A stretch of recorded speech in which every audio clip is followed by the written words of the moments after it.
All right, this is the book of Revelations, chapter 13, verse 10. And it says, he that leadeth into captivity shall go into captivity. He that killeth with the sword must be killed with the sword. Here is the patience and the faith of the saints. I want to give all honor, all glory, all praise unto Yahweh, Bahashem, Yahweh Shai, Bahashem, Rakakwadash. Double honors to the elders of the nation of Israel. Shalom to you brothers out there that are laboring, enduring the elements, making your body a living sacrifice, trying to seal the elect, making your calling and election assured, seeking out your own salvation. And to you sisters out there that are learning, listening, applying, being obedient to your husbands. Shalom, shalom. All right, this is the second part to my highways and byways today. And I'm going to call this one, most, if not all, your U.S. leaders are descendants of slave owners. All right. And I started off with Revelations 13 and 10 because, you know, slavery, we know that the scriptures tell you in Deuteronomy that the Lord was going to send a nation against us as swift as the eagle flieth. And you notice the national symbol of America is what? The eagle. All right. And you could trace it back through history. All the Edomite countries, the European countries, most of them have the eagle as their symbol. You know, this goes back even to Edom. You know, Edom had the eagle there, all right? And this is where Esau originates from Edom, okay? So we're going to go ahead and jump into some articles, and I have some videos. And I'm going to go ahead and warn you, they're very, they're lengthy videos, but very informative, okay, on the matter. So I want to, I'm trying to make my lesson like straight to the point to where I can link everything in, and you can check these out. But they're very good information, okay? But I'm going to go ahead and jump into the first article. So just give me a second as I get it pulled up, okay? And this is PBS News, and it says, report reveals many current U.S. leaders have slave-holding ancestors, all right? And it says, although America declared its independence in 1776, it would take nearly 90 years for those enslaved to obtain their freedom, okay? Which we're not free. They just took the chains off of us, but we're not free, okay? And despite the abolishment of slavery 158 years ago, Reuters found out some of the country's most powerful politicians today are descendants of slaveholders, okay? And it says, Amna Nawaz spoke with editor Tom Lasseter about the report and his own family's history with slavery. Wow. Declared its independence on this day in 1776. It would take nearly 90 years for Black people enslaved in this country to obtain their freedom. A new reporting project from Reuters found that some of the most powerful people in the country today are direct descendants of powerful slave-owning early Americans. I recently spoke with Tom Lasseter, an editor who worked on the Reuters project. While he was seeking responses from Republicans and Democrats alike about his team's findings, he too was reckoning with new details about his own family's ties to slavery. Tom Lasseter, welcome to the NewsHour. Thanks for being here. Thanks for having me. So you spent years and years overseas as a foreign correspondent. When you came back to the U.S. in 2020, you decided you wanted to focus on the legacy of slavery in America. Why? What drew you to that? Well, we moved to Washington shortly after the killing of George Floyd, and sitting there in a corporate apartment in D.C., watching the coverage of the protests which followed, watching also sort of the protest and debate about the removal of Confederate statues, Confederate monuments. As sort of an outsider to my own country, sort of watching these things, it occurred to me America was having a moment of reckoning, and that part of that, at least, was the question of whether we've sort of fully explored the legacy of slavery in America. You sought to look into the family histories of our political and institutional leaders. There's a number of details in your full report, but some of the findings, I want to hit the highlights here, are eye-opening. Among the 536 members of the last sitting Congress, 100 had ancestors who enslaved people. That includes 28 senators. You're talking about both Republicans and Democrats. President Joe Biden, every living former U.S. president except for former President Trump, whose ancestors came to the U.S. after slavery was abolished. Did the results surprise you? Well, I would say, first of all, that was a very much an at least number. Those were the cases in which we could reach a high degree of confidence that the family tree that we had built for that sort of American political notable was from the very first rung, being the member of Congress or a member of Supreme Court, goes back to the ancestor that we identified as having been an enslaver, and then that ancestor had actually enslaved someone. So there were, you know, a great many other cases where we thought we had probably linked it, but just couldn't reach that sort of that degree of confidence. You reached out to a number of members of Congress and these other leaders as well for responses. Did everyone respond? The majority of them did not. The majority of them did not respond with either a statement or an interview. But we reached out to each of the 118 people that we've named in this report. I wanted to ask you about one response in particular. This was from former Representative Mo Brooks of Alabama. He said, quote, "Hopefully everybody in America is smart enough to know that slavery is abhorrent. So the question then becomes, if everybody already knows it's abhorrent, what more can you teach from that?" What did you make of that response? And was that similar to other responses you got? Well, I spoke with former Representative Brooks on the phone a couple times, and his response was sort of a, I'd say sort of a type of you. Certainly, some people responded that, of course, the institution of slavery is a sort of a stain upon American history. It was morally wrong. Everyone agrees about that. But it does not have anything to do with the present day. It does not have anything to do with me, the person speaking. And so why look at it? Why sort of ask these questions about it? You got a different response from the likes of someone like Senator Tammy Duckworth, for example. How did she respond? Senator Duckworth met within her Senate offices. She said, part of my ancestry, this is from her father's side, which is from Virginia, fought in the American Revolution. And if I'm going to talk about that publicly, if I'm going to claim that part of my heritage and be proud of that heritage, then I also have to look squarely at the fact that some of my ancestors enslaved people. In her case, it was two separate ancestors, which she had not known before. Tom, you uncovered your own family history as part of your reporting and discovered that your ancestors had also enslaved Black people. What was that like to make that discovery? It started with a memory as a teenager walking across a farm my family used to own in Forsyth County, Georgia, and walking past a water well, and my grandfather just sort of gesturing at it in an offhand way and saying the slaves built that. And I, sort of in a way that I think is typical for some white families in the South, sort of knew but didn't know, had this memory, this piece of information, chose to do nothing with it for my adult life. So I say that I did not realize I had ancestors who enslaved people, but also it was something that I could have explored and had sort of found out in any of those intervening years. But yes, I have at least 5 ancestors who enslaved people in 3 different counties in Georgia. As part of your work, too, you met with a woman whose ancestors were enslaved by yours. What was that meeting like? What did you say to her? What did she say back? We met a couple times. You know, I wanted to sort of have something sort of to show, I guess. And I had a packet of genealogical information tracing out her family tree and then tracing out where her family tree intersected with my family. And it named 2 of those enslaved people. And I had been following those people forward, and they were her ancestors. You know, when you began this, you mentioned your editors raised the question, you know, by looking into our leaders' family histories, what can you learn about how they lead today? What does their past, in other words, mean for America's future? Do you feel like you could answer that question now?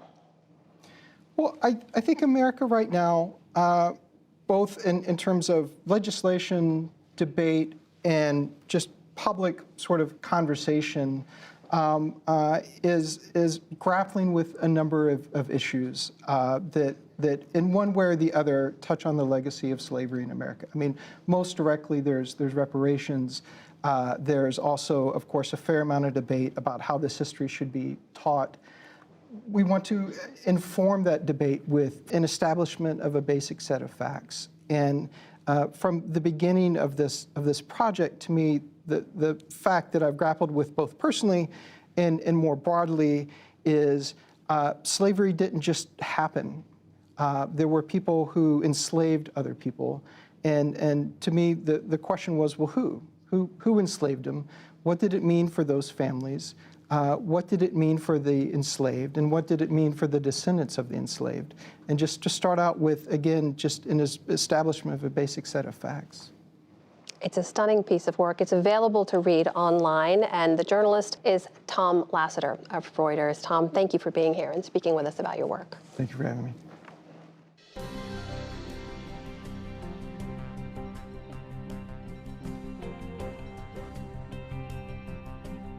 So one thing you got to understand is that you're going to run into some Edomites, and they're going to say things like, it wasn't me, it was my forefathers, or, I had nothing to do with that, or they might even say that their forefathers didn't even have nothing to do with it. You know what I'm saying?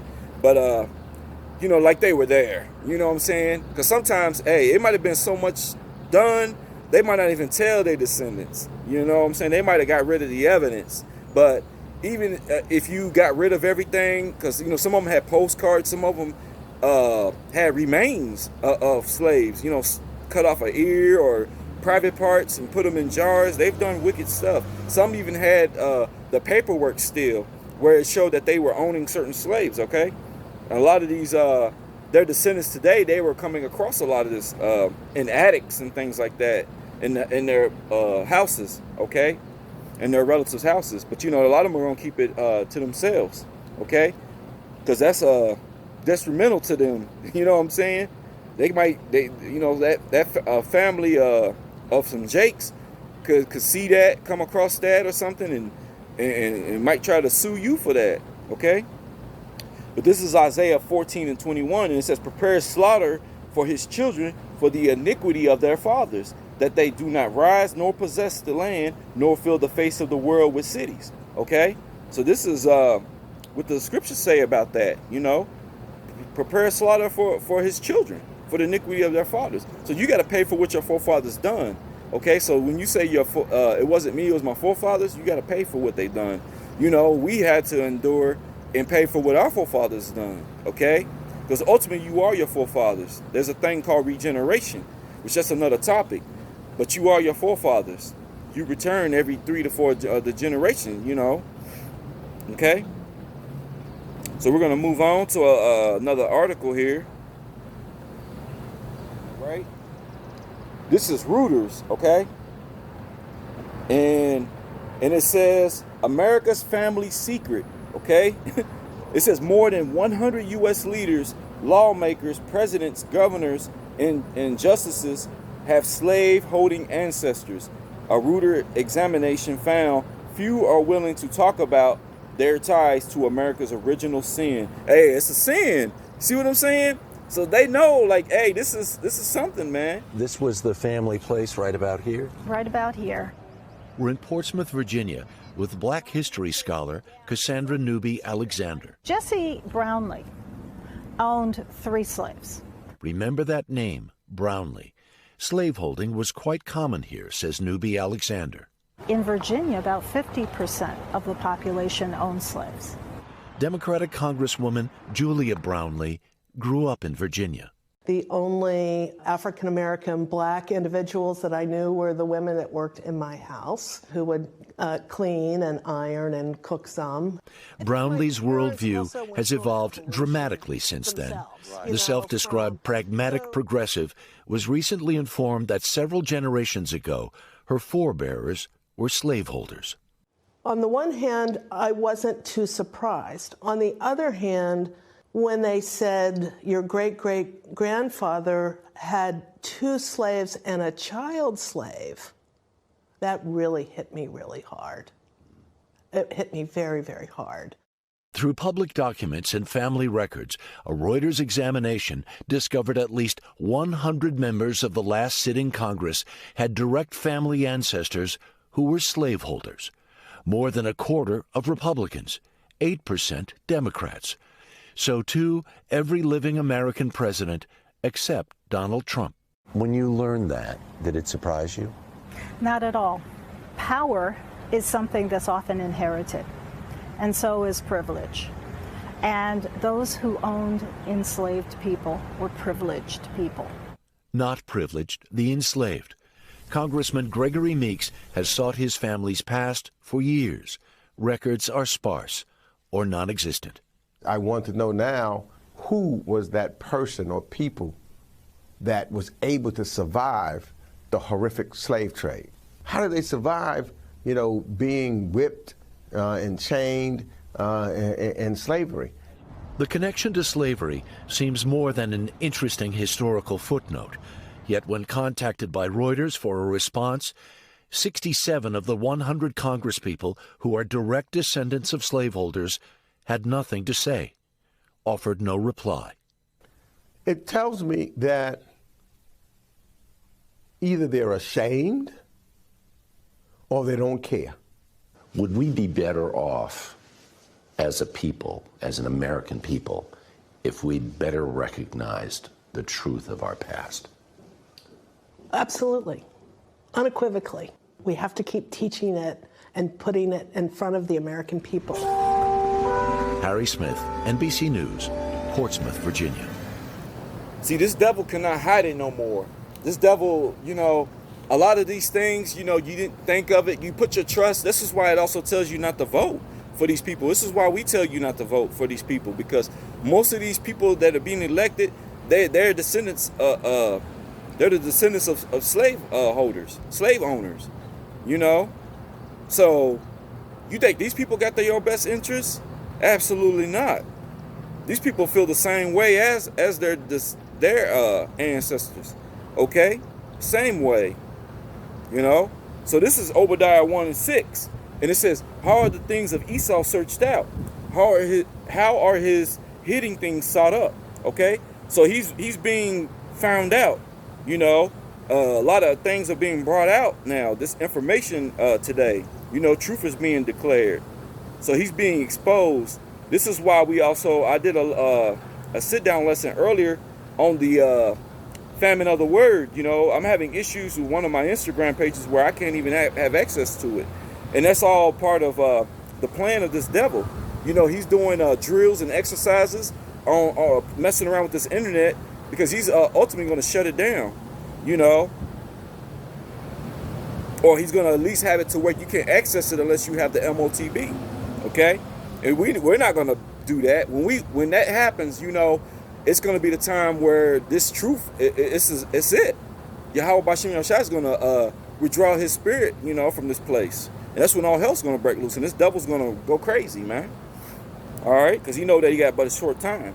This is Jeremiah 49:10, and it says, "But I have made Esau bare. I have uncovered his secret places, and he shall not be able to hide himself. His seed is spoiled, and his brethren, and his neighbors, and he is not." Okay? So this devil, man, is being exposed. Okay? Hell, they just found cocaine in the White House. Okay? So, and ain't no telling who that belonged to, They try to make it, I think they were trying to say like it was found where like tourists come in at and hang around, like it was in that area. And I'm thinking like, man, I don't truly believe no one just walked in there with that on them. These people thoroughly search you before you go into the White House. So this had to be someone who works there. And it was funny because I was watching the news, and before they try to clear anything, they wanted to make sure to let you know that Biden and his family was nowhere near the White House. Okay, so these devils are something else, man. This is like I said, this is their mindset, man. They don't believe that they're, they have nothing to do with any of this. These devils are not even sorry, So hold on one second.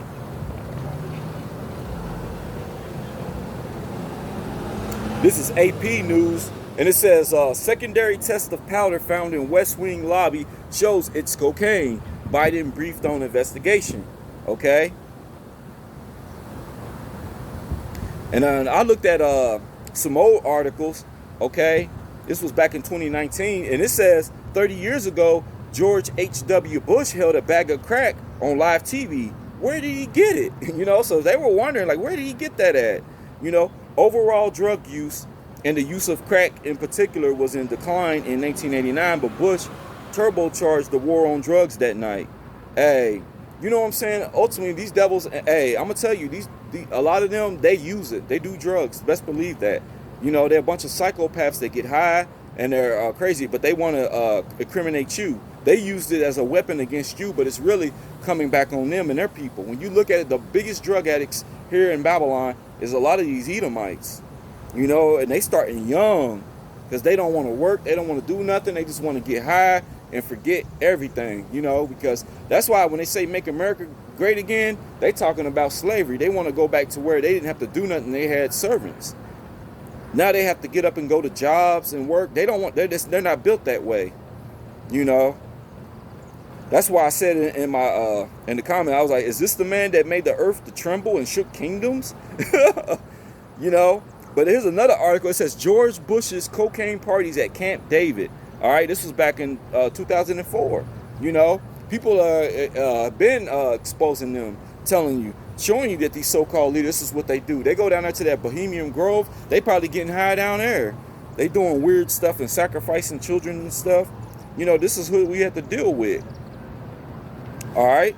This is Nahum 3:5, and it says, behold, I am against thee, saith the Lord of hosts, and I will discover thy skirts upon thy face, and I will show the nations thy nakedness, and the kingdoms thy shame. All right. And that's what's happening. You know, this devil, man. You know, now the world is starting to see him for who he is, man. You know, and also the fact that he had us in slavery, and all right. This is Isaiah 14 and verse 16, and it says, they that see thee shall narrowly look upon thee and consider thee, saying, is this the man that made the earth to tremble and did shake kingdoms, that made the world as a wilderness and destroyed cities thereof, that opened not the house of his prisoners? All right, so this is Esau. You know, Esau has done wickedness, but a lot of people don't want to believe it, or they don't want to speak up and tell you, like, is this the man that did this? This is what we're dealing with, okay? So pretty much, you know, these devils can't talk their way out of the future judgment, which would be slavery, okay? They're going to go into slavery because we're still in the hands of our oppressors, all right? And that's their downfall because, see, I think part of it is they want to eliminate us, but if they eliminate us, this kingdom's going to crumble. Okay? If they just let us go and we go freely out and about, we're going to thrive because that's how it is about Yasharallah. We thrive, you know, and this devil hates that. Even while we're being oppressed, we still find a way to maintain, thrive. We can make a good time out of worse conditions. This devil, this was why they always, like, you know, they throw us in the projects. We're in the worst parts of the city. We're in the worst neighborhoods. But this devil will go down there with the police circling, watching you and looking at you and, you know, trying to intimidate you and continue oppressing you, even though you're already oppressed. You see people down there barbecuing and all that, cookouts and stuff, and they come down there and oppress you because this is the mindset of Esau Edom. Esau Edom does, man, he really hates you, man. He wants to eliminate you. He wants to get rid of you. But he knows if he gets rid of you, this place is going to collapse.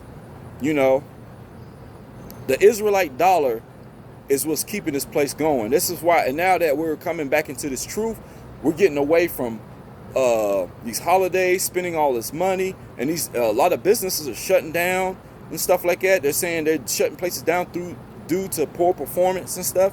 It's because we're starting to wake up and we're stopping spending our money in these places. We're realizing a lot of this stuff is vanity. We're coming back to the ways of Yahweh Ba'Shem Yahweh Shai. And this devil knows that. He knows this place is on his way out. But this devil still got pride on him, man. All right. So I'm going to bring out this next precept because I said, we're still in the hands of our enemies, okay? And there's consequences behind that. This is why this devil, he can't let us go. Even if he wanted to, he can't let us go because, like I said, this place will collapse. So he's willing to hold on to us to the bitter end, even when Yahushua comes. He knows that there's penalty behind that. This is why they have a space force. They're going to fight him. Okay? This is the book of Exodus chapter 21 and verse 16. It says, and he that stealeth a man and selleth him, or he be found in his hands, he shall surely be put to death. So this is the judgment on Esau. He'll be put to death for having us still in his hands. Okay? And this is why he has a space force. He's willing to fight Yahushua and the angels, you know, instead of let us go. So he's screwed either way. Okay? He's through, man. He's through, but he got so much pride on him, and he was designed that way. Yahushua, Yahweh put that spirit on him, you know, to be that way.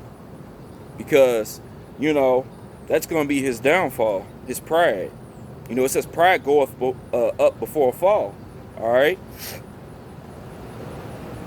I got one more precept, and I'm going to end it on this.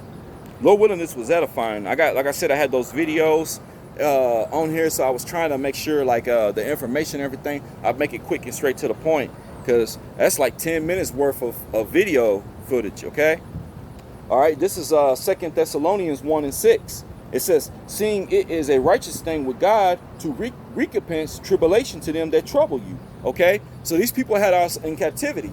All right, you know, I told you in Revelations 13 and 10 in the beginning, here's the patience and faith of the saints. This is what we're waiting on. Is that's the recompense. You know, we're not looking for no type of money. We're not looking for I'm sorry. We want blood. We want those that had us in captivity to endure and go through what we went through. Okay, so this is what we're waiting on. Okay, and it's a righteous thing to want this. That's why it says here, seeing it is a righteous thing with God, with Yahweh, to recompense, that means payback, okay, tribulation to them that trouble you. And the ones that's troubling us is these other nations, but predominantly Esau, Edom, who is in rulership, okay? So this is what's coming to Esau, Edom, all right? Lord willing, this lesson was edifying. I want to give all honor, all glory, all praise unto Yahweh, Bahashem, Yahushai, Bahashem Rakakwadash. Double honors to the elders of the nation of Israel, and shalom to you brothers and sisters out there. Till the next one, shalom.